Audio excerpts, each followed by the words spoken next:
seperti jaring-jaring.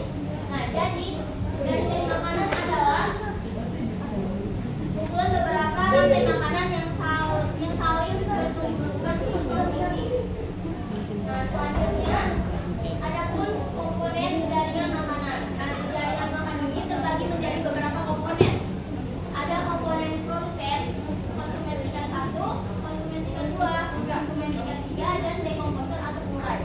Nah, di produsen ini yaitu dia tumbuhan, yaitu makhluk hidup yang bisa membuat makanan sendiri dengan dibantu oleh cahaya matahari.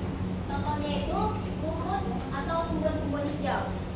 Lalu ada konsumen tingkat 1 atau herbivora, yaitu hewan yang pemakan tumbuhan. Contohnya itu seperti belalang, kelinci, dan lain-lain. Lalu ada konsumen tingkat 2, yaitu herbivora, yaitu pemakan herbivora atau hewan pemakan konsumen tingkat 1 tadi. Lalu ada konsumen tingkat 3, yaitu karnivora puncak. Nah, ini karnivora puncak ini maksudnya dia yang kuat, yang lebih biasanya itu dia tidak ada lagi pemangsanya. Nah, itu dia pemakan hewan konsumen tingkat 2. Contohnya itu ada elang, hiu, serigala, dan singa. Lalu ada dekomposer atau pengurai. Nah, dia ini menguraikan sisa makhluk hidup yang mati, mengembalikan nutrisinya ke tanah. Contohnya itu bakteri, jamur, dan cacing tanah. Nah, selanjutnya ada ciri-ciri jaringan makanan. Coba Bagas silakan. Jaringan makanan memiliki ciri bahwa jaringan terdapat banyak alat makanan yang bersambung berhubungan dengan setiap organisme tidak hanya memiliki satu jenis makanan, tetapi bisa dimakan oleh lebih dari satu pemakan sehingga hubungan makanan dimakan menjadi lebih kompleks. Jaringan makanan juga menunjukkan bahwa perlindungan juga salah satu populasi dapat mempengaruhi populasi lainnya, di mana semua makhluk hidup dilakukan. Selain itu, jaringan makanan membuat ekosistem menjadi lebih stabil, sebab ada banyak jalur alternatif bagi organisme untuk mendapatkan energi. Oke, menurut aku beri tepuk tangan dulu buat Bang Bagas. Nah, jadi di jaringan makanan ini ada beberapa ciri-ciri.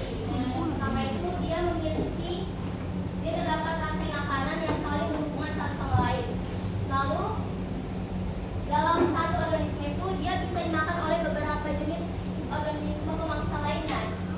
Lalu dia juga hubungan makan-memakan itu dia lebih kompleks. Dan yang terakhir itu jaringan makanan ini membuat ekosistem menjadi lebih stabil karena ekosistem kita ini menjadi lebih stabil. Oke, selanjutnya, nah ini dia contoh jaring makanan.